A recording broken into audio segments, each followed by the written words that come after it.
Okay, we'll start at the beginning. It starts with one day.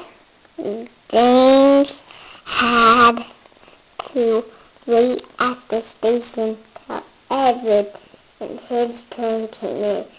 This man crossed right again. Ella laughed and James steamed away. Good job. Now we have to turn the page. I think we flipped the page. Ella this impossible grumbled to us. He clanks about like a wild old iron. And he's so slow. Make us wait. Thomas and Percy were indignant. Oh, darn! Slow! My egg could beat you with any day. Oh, said James.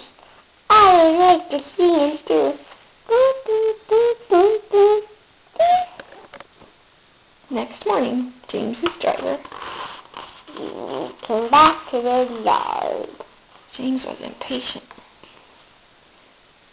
Then he told the fireman what. Then the sailor told the fireman what had happened. Two boys were on James's footplate, fiddling at the controls. They tumbled off and ran, and James started. Edward did the pull on the rope. The man jumped in. What called Edward. James was laughing. What a lark, he chuckled to himself. Suddenly, he's going faster and faster. I can get a laugh. He realized that he had no driver. What shall I do? I can't stop. Help, help. I'm coming, called Edward. Edward was panting up behind with every ounce of steam he had. At last, he caught up with James. Steady, Edward, called his driver. Swing the rope until I tell you. Now. Then straight and loose. Last, maybe we should turn the page. Yeah. Last, go on, he shouted, to pull the noose tight.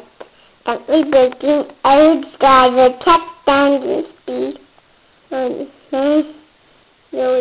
James's fireman scrambled across and took control.